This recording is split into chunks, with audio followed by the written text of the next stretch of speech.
We're going to call the meeting to order, and we're going to begin with the adoption of the agenda. Is there any public comment on the closed session agenda? Okay. Oh, we need to vote to adopt the agenda. Yeah. Is there a motion to adopt the agenda? Motion to approve. Second. All in favor? Oh, sorry, roll call. Chairman Peters, Aye. Vice Chair Hayman, Aye. Director Griffin, Aye. Director Itmeyer, Aye. Director Vallejo. Aye. Motion carries. Okay, thank you. Now I'll ask for any public comment on closed session. Okay, seeing none, we will adjourn to closed session.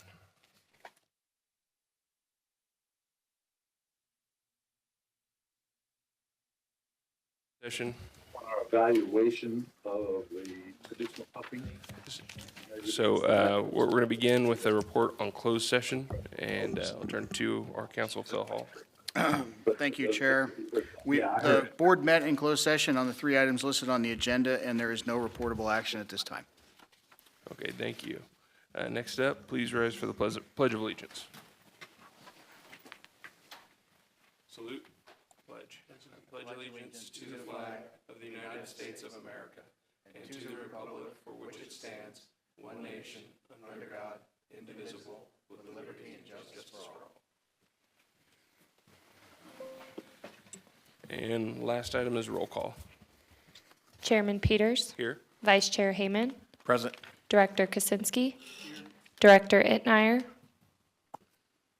Here. Director Vallejo. Present. Okay, thank you. Our next item is public comment, and I know that we had an especially long closed session, so there may still be some people trickling in, and we will get to them if they haven't arrived yet. But just for the time being, we'll take any public comment from the floor. Yeah, George Kroll, Indian Hills Valley Water District. Would like to suggest that some of the items that maybe aren't pressing to be done in this meeting be deferred till a future meeting. Okay, thank you very much. I agree. Unfortunately, we're under kind of some difficult time constraints today. Are there any other members of the public on the floor that would like to comment? Okay, seeing none, we'll go to the phones. Go ahead, caller. Yes, this is Renee Westerlusk. I have some questions regarding methods currently being used to measure recharge rate of the basin, and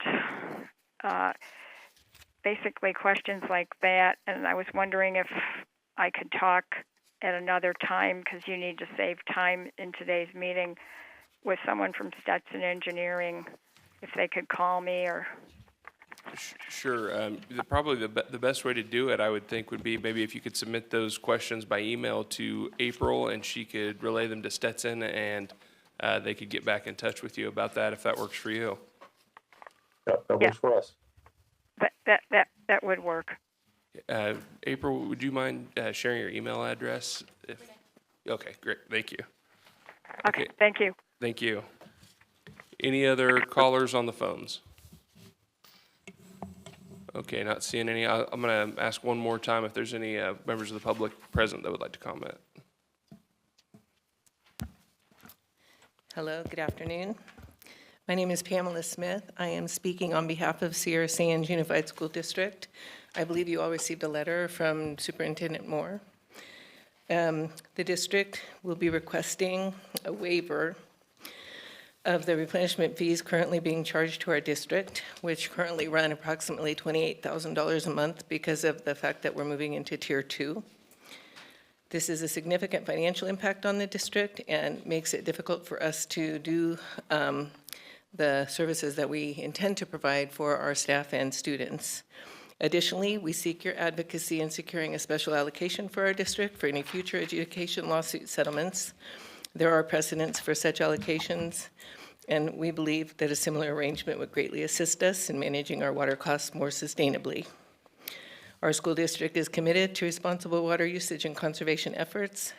However, the current financial strain placed on us by the replenishment fee is unsustainable and detracts from our primary mission. We ask that you add this item to the next available meeting agenda for discussion and potential action. Thank you for your attention in this matter, and we look forward to your favorable consideration and are available to discuss as necessary. Thank you. And I'll just say that I did receive your letter, and I share your concerns, and I'd be happy to reach out, and we're going to be talking, just looking for different solutions, and I'll reach out and follow up with you on that. Thank you so much. Chairman, if I could say a couple things Sure. quickly. First, the GA doesn't determine tier 1, tier 2, tier whatever. That's the water district. We charge a replenishment fee, which the water district has to pay because for overdraft pumping. You're obviously a water district customer, so that's a rate issue with the water district. I should say that this GA has, for its entire livelihood or existence, been concerned about these fees and how those fees play. And this GA has taken multiple steps to try to lower those fees, but they were not accepted by the water district. For example, in 2020, there was a recycle water project offer that the water district could have lowered its replenishment fee if it had accepted to take the recycle water project and started developing a project. They did not do that. Also, at 2020, bonding rates were historic lows. We begged, pleaded for the water district to finance its replenishment fee, which would take that cost that they're now paying over 5 years and spread it over 30. They didn't do that. So the GA is very sympathetic to this issue, but we can only do so much. It's the water district that charges your rates. The water district puts you in the tier, and the water district has options that it has rejected from the GA to lower that. So I think, that should be out there right off the get-go. Thank you for your Yeah, thank you. feedback. And there's always different solutions out there, and I don't know what those are right now, but we'll reach out and see how we can work together on that. Appreciate that. Thank you. Any other members of the public that would like to comment? Okay. Well, we're going to move forward, but we'll come back to that when they get here, just in the interest of time. Okay, we'll go next to board member comments. Are there any members of the board that would like to comment? I just want to all the public that are seeing me, I apologize for the way I'm dressed. I sort of got roped into this because of the lateness of the meeting. So in no way am I trying to disrespect this board. Thank you. Thank you. Yeah, appreciate you being here. I know it was kind of a unusual situation today. Okay, our next item is the consent calendar, which includes items 8A, 8B, and 8C, 1 through 4. Would any members of the public like to comment on the consent agenda? Okay, not seeing any. I will entertain a motion on the consent agenda. You lost them. I'll move to approve. Okay, thank I'll you. second. Chairman Peters, Yes. Vice Chair Hayman, Aye. Director Kaczynski, Yes. Director Vallejo, Aye. Director Itmire.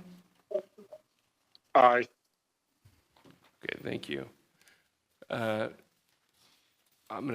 Is this who we were waiting for? Okay, we're gonna jump back to public comments real quick, and we'll ask Mr. Scott O'Neill to come up. Sorry for the lateness of the meeting getting started. Yeah, no problem. So, thank you. Yes, I'm Scott O'Neill, and I'm a citizen of Ridgecrest, so thank you to the board to hear our comments. I'm here as a citizen of Ridgecrest, primarily to express my displeasure with this organization. You're preparing to embark on a project that is based on some critical assumptions. These assumptions are at least 8 years old, and they're still unverified.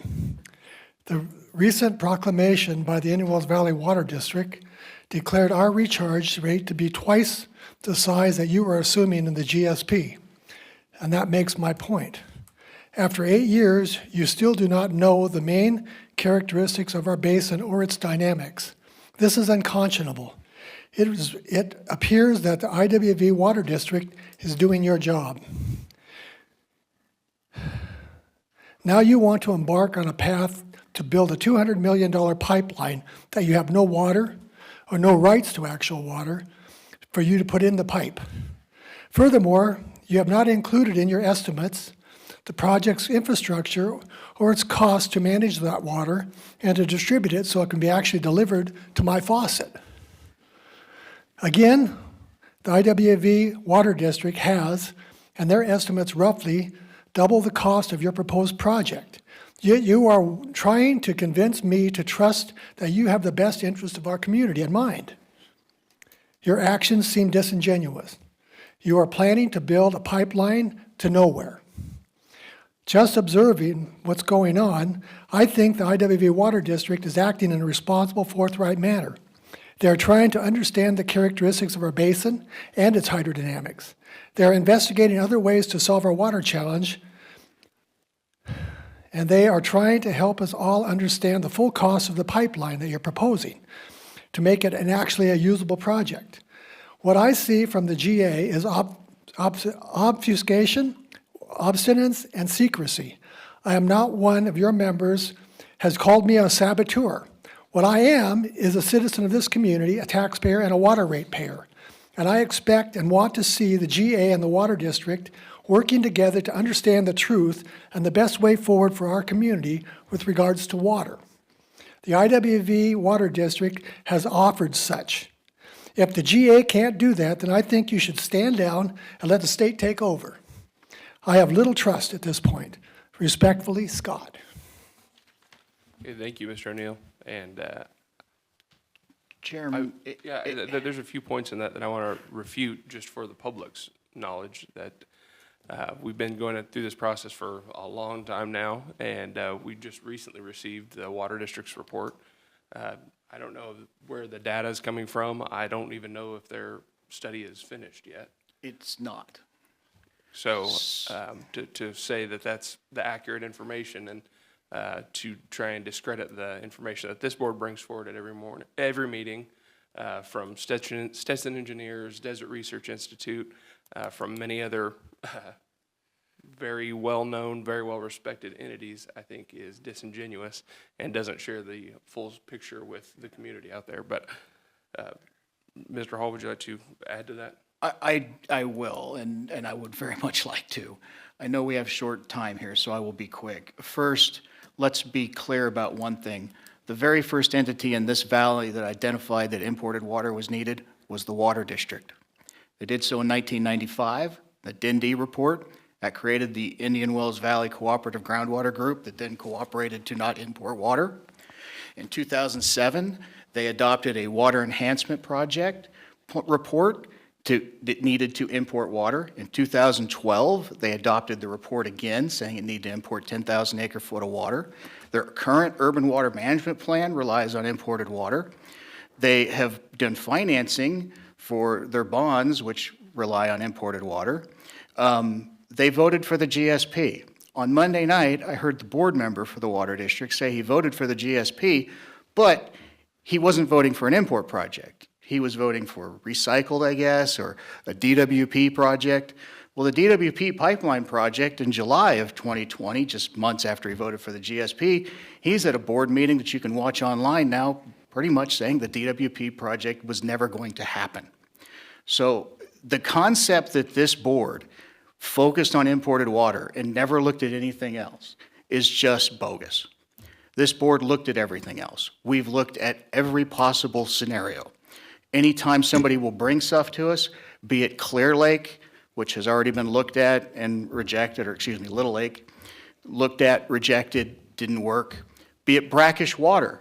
Brackish Water was actually looked at by the Water District in 2012, and then they got $1 million grant in 2018 to look further at it. Last we heard about it, Don Zadiba said it was financially infeasible and they were going to stop working on it. They seem to be piddling around with it, but nobody's ever presented anything. So when somebody says we should be looking at brackish water, I'm not sure what they're discussing.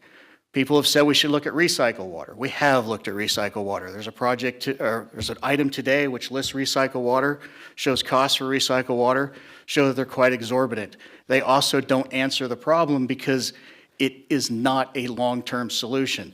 Just a year ago, last month, me and Chuck Griffith had a very long discussion about that at this dais. So I will say that about all of those. Anybody who's trying to say that this agency is only focused on some import project from AVEC it's just nonsense. Secondly, it's not a pipeline to nowhere. It's a pipeline to AVEC, which is tied into the Central Valley Project, State Water Project, Table A water. It's how import water is done in the state of California. I guess the nowhere here would have to be Ridgecrest because we're tying into a whole system. Not sure where that would be. Now let's talk about the sustainable yield report. What I find really disingenuous about the sustainable yield report, and what I think everybody should understand about that report, when you read it, it talks about two models. It talks about a Brown and Caldwell model and a Ramboll model that is currently being used, or developed, I should say. The Ramboll model is not finished. They try to truth their unfinished model with the Brown and Caldwell model that the Water District put together in 2009. The Water District's litigation partner has identified that that model in the lawsuit says the sustainable yield of this basin is 7840. So they have a model that they've used that says the sustainable yield is 200 acre-foot more than the sustainable yield model from DRI. They use that model to truth the model in their report. Interestingly, that very same model that they're using for truth, the Brown and Caldwell, now says 17,000 acre-foot. If this basin's sustainable yield was 17,000 acre-foot, you would not have well drops like you have. You are basically not even in overdraft. So you cannot be supportive of that sustainable yield report with that sort of data concept in it. Third, I'd like to really point something out here. That report says that it's done by independent consultants. I want to talk about independence here. That report has 6 people mentioned in it, 3 of which are paid directly by the Water District. They're Standard Civil Engineer, Ramboll, which is Tim Parker, and Tim Parker Groundwater. Tim Parker Groundwater is paid for by the district and has been paid for by the district for going on 15 years. Hardly independent. The other people in there are paid for by other pumpers. Now, let's look at what true independence is. Independence is DRI. Desert Research Institute is professors at the University of Nevada. It is the University of Nevada's research facility. This agency has nothing to do with them. We didn't hire them, the United States Navy hired them. We have very little direct contact at this board level with them. They are truly independent. They have no desire, nothing to do with this basin. They're not being paid for somebody to find a number. They were hired to develop a model. They developed a model. The model was put forward, and it comes out to 7650. Interestingly enough, Mr. Hall, sorry to interrupt you, and I appreciate you sharing that background information. I thought it was important to clear up, not further muddy the waters for the public that are listening to this, but we do have a very truncated schedule today. So I was done at that point. The fact that we're being accused of not using independent research when the research on the other side is clearly paid for to receive a litigation number for a litigation is just understood. Really troubling. I appreciate it. Mr. O'Neill, I have another statement? If you want to respond as well, sure. Yes, I but would like just- to. So you have a pipeline that you're estimated at $200 million. Where's the water that goes in that pipeline? Where is the cost of the infrastructure on the other side of the pipeline that actually cleans the water and readies it for use and then distributes it to our valley members? You haven't even estimated those costs. So what I'm saying is that you have not been fair and open in really telling the public what this project's going to cost from end to end and what the annual operation and maintenance costs are for this project. That's where I get tired because you guys are just not sharing all of your cards. And I personally think the public deserves that information. I think that I will say this, Chair, and I know we have time. I believe you will find those numbers are in the GSP. We do not agree with the Water District's numbers. For example, the Water District's numbers, they're double counting water costs.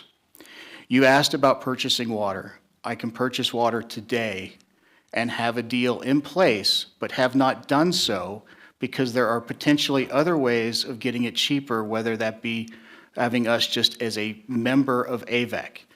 But that's a separate issue that is being handled and is being worked on and negotiated. Okay, I Well, this is appreciate- another frustration that I have, though, because when you guys put forth the groundwater replenishment fee, what you told the public at that point in time was that money was going to be used to buy 5,000 acre feet of water. You have bought nothing. And what I told the GA at the time was that you guys were going to use the water for administration, for your consultant, and for lawyers. And that is exactly what has happened. Mr., yeah, well, defending the groundwater, or the water district's adjudication. Yeah, we have had to spend money on that to defend against the groundwater's adjudication, because Mr. Nugent, who's in the room here, has filed a lawsuit, and part of his lawsuit claims that the only phase that we can use to defend that litigation is the replenishment fee. Now, you've asked, have we bought water? You know, nobody, we just had the school district up here asking about the replenishment fee. Nobody really anticipated the water district to go on a pay-as-you-go manner. We have collected about half of the fee needed to pay all of it now, and we are having negotiations at this GA for actually bonding the rest of that so we can make the purchase earlier. But yes, 5 years was a pay-as-you-go. The water district did not want to bond in 2020 when it could have got incredibly low interest rates, historically low, and that's why we're here now. So to say that we haven't purchased anything is kind of Okay, disingenuous. thank you. Director Kuzinski wants to make one brief Yeah, comment, and then we're just- going to move I'll on to make the it brief next so we item. move on. First of all, thank you, Scott. Secondly, Mr. Hall, I didn't realize you were a hydrologist. And thirdly, I get tired of your disparage of the water district and everything we're doing. That's all you get up here and talk about. I'm free to say it. I'm tired of hearing it. We know how you feel about the water district. The public knows how they feel about the water district. But to sit here and hear disparaging remarks left and right about what we did and what we didn't do, I would say more than 3/4 of what you said, you don't have the truth about it. You're not telling the truth about it. You don't understand it. So please refrain from it. Let's just get to the business that we're doing, move ahead, and do the best we possibly can with the information we have, and understand, I'll make this clear, that if anybody thinks the water district isn't acting in the interest of the entire community to do the best possibly can with this community and come up with an economically feasible plan that will support these people out here, that is what we're after. And we believe, and we will continue to believe, that there's other methods to solve this problem besides that. So in the meantime, when we get to these discussions, I'd surely appreciate it if Mr. Hall would quit, putting the water district down. We've heard it over again. And that's all I've got to say. Thank you. I would ask the same of the water district to quit disparaging the GA constantly. We're all in this to try and save this community. Have you heard me say anything wrong about the GA right now? I don't typically, we I'd love do. to send you some clips from the Yeah. meetings. From these meetings? Our next item Yeah. is number 9, discussion on potential modifications of the JPA to allow flexibility with appointment of alternates. So we have a very short time, but this needs to go out to the board members on this, to their agencies. The request here is to remove 2 lines from the Joint Powers Authority Agreement to allow alternates for the county of Kern, Ridgecrest City, and the water district to not merely be elected. The board member himself will have to be elected official, but the concept will be to allow alternates that aren't necessarily elected officials. That's the matter of it, and it's partly because we now have a vacancy on the Board of Supervisors in Kern County, and we need to start addressing, and we are moving into a different phase for this GSA. Yeah, I appreciate it, and I would just say that situation has already come up where the other supervisor that was my alternate, no longer being on the board, we were put in a position where we were unable to hold the meeting. So I think it makes sense that in the rare case that a member isn't able to make it, that a qualified member of their staff can be that alternate for that meeting. So is there any discussion from the public on this item? Okay, seeing none, I'll bring it back to the board for a motion. Motion to approve. Is there a second? I'll second, but just to clarify, we're approving, What- requesting respective agencies to bring this forward to their boards for their consideration of the request. Yes, Correct. that's correct. Thank you for clarifying. Okay. I just want to be sure. Thanks. Yeah, thank you. Okay, we have a motion and a second. Chairman Peters, Aye. Vice Chair Hayman, Aye. Director Kaczynski, Aye. Director Itnire, Aye. Director Vallejo. Aye. Motion carries. Thank you. Our next item is number 10, an update on Rademacher consolidation. Mr. Chairman, this is Steve. I'll just go quickly first. This is Steve with Stetson. As everyone knows, the authority was awarded a little over $3 million on the DWR's Urban Community Drought Relief Program. We're calling it the consolidation work. We're working on consolidation. We have a fairly good cooperative project we're working on right now with the Water District called the Rademacher Well, the Rademacher area. And Jeff is online here. I think he has a short presentation, which I think is important for the board and the audience. Jeff, are you ready? I'm ready. If they can bring up the presentation. Yeah, we can see it here. Okay, thank you. Now I can see it. Yes, we talked about the Rademacher well at the last board meeting. It's shown on this slide. We refer to it as the Rademacher well. It's actually the well of the Desert Sands Mutual Water Company. The 5 residences that are connected to that well through that mutual water company are shown. The names are in red there on the map. As we reported, the well has an arsenic concentrations that are 10 times the allowed maximum contaminant level. So it's severe water quality problems. You see the Jones and Weiss properties there to the south. The Water District has a line in Springer Avenue. They're already connected to that line. Some time ago, some of the homeowners along Rademacher Way had a pipeline designed to serve them water. It's shown in red there on the map. That didn't get built, but the plans are available. We've got a standing weekly meeting with the Water District coordinating on getting this pipeline constructed. We've actually looking at a 2-phase program. The first phase would be this pipeline to connect the remaining 2 mutual water company members on Rademacher Way. The second phase will continue up Rademacher Way to China Lake Boulevard, come southwest down China Lake Boulevard to Gordon Street, and Gordon Street to Springer Avenue to connect a loop there and pick up the Smith residence. There's a draft reimbursement agreement so we can give some of the grant funds to the Water District, and they're going to construct it with their forces for the Phase 1 project. The Water District has approved a sequent notice of exemption. They prepared a county encroachment permit right of way. Our grant will not cover work on private property, so we can put the pipeline in, the lateral over to the property, the meter can be placed, but we can't pay for the connection from the meter to the house, but we've been talking to Self-Help Enterprises. It appears that they can probably cover that cost. We've got a little issue with scheduling. It takes them some time to get approval. We're still working on that to get approval to use those funds. Water District is looking to the easements along Rademacher Way there to make sure they've got what they need there. We could go to the next slide, please. Chairman, if I may, I don't think Jeff understands the tight time frame that we're all in to get you guys out of here. I don't want to shortchange this presentation that we can bring back next meeting. I think for this presentation moving forward, we could tell you a couple things because we're down to the last 5 minutes here. We need to loop this. It'll be 2 phases.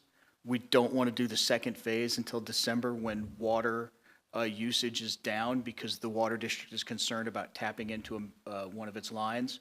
I don't, by no means do I want that to sound like the line's bad. They're tapping into a main line. They don't want to have a problem when they're doing it. So putting it off till December is cooler. A lot of reasons why you would do that. One thing that will have a little sticker shock for you is we had talked about this project being close to $100,000 with Chuck at the last board meeting or 2 board meetings ago, I should say. By the time you loop this, we're getting closer to 1.5, but that's an amount not to exceed number. I mean, that's like a really high estimate. So take it early. I'm just giving you a little sticker shock, but that's for both phases. The first phase that Chuck had talked about being 100 and change is going to be closer to 2.5 and change. But you need to do all of this. And I don't want to shortchange anything that Jeff has to say here in this presentation, but I know you had to get out of here. And I think those are sort of the takeaways right now that you need to know.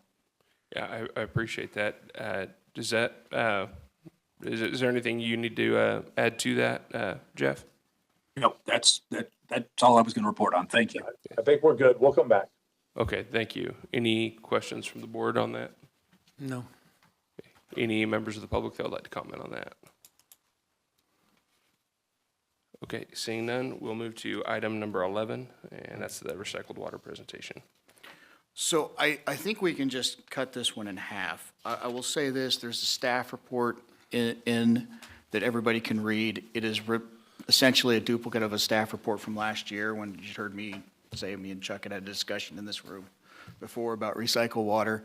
The Water District had requested, and I'm not sure why they had requested the ability to do a recycle project analysis, because they've always had that, but this is the analysis that we've done for a grant that was provided to us. It's all spelled out in here. We can come back and talk about it more at the next meeting, but the Water District has all the information that we have for them from this. And I would again point out, as I said earlier, we offered the Water District in 2020, resolution adopted by this board, right after the replenishment fee was done, for them to take over the recycle project, to design it, and in doing so, reduce their replenishment fee costs. They did not do so. Not sure what their plan is now, but here nor there, we can talk more about this project next week. I know we have to leave, so. Okay, thank you. Any comments or questions from the board on that? None. Okay, any questions or comments from the public on that? George Kroll, Water District. Just want to be clear, so this will be on the agenda for the next board meeting so that we can have a more full discussion? Correct. Thank you.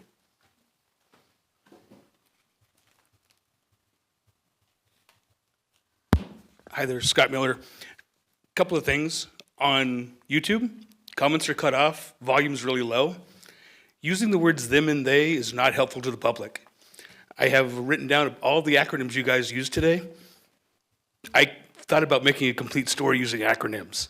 If you're going to use an acronym, use it, then say what it is. It does not help with the overall what's going on. As everybody in this room knows, water is probably the most convoluted, confusing topic in Ridgecrest. I have lots of questions, but apparently we're going to kick the can down the road till the next meeting. When I don't know who you are on the far side over there. When you're talking on the mic, could you not do this, please? Sorry about that. I couldn't hear a word you were saying on trying to watch it on YouTube. Is there a reason why comments are turned off on YouTube? I had no idea these people online were online, and it was very confusing trying to watch it on YouTube. Yeah, I am not sure. We'll have to talk to our IT department about that. I don't think that's the way it's supposed to be set up. I think he's referring to written comments that you can post in videos, which is typically not done for public agencies for numerous reasons. But if you make public comment as in people speaking or from the microphone, that should not be cut off, and that would be an IT problem. Now, also, you guys ask for phone calls. Yes. Yeah. Maybe the phone number should be on the screen. I was going to call in, but I'm like, I don't know what number to call. It's probably the same number for city council.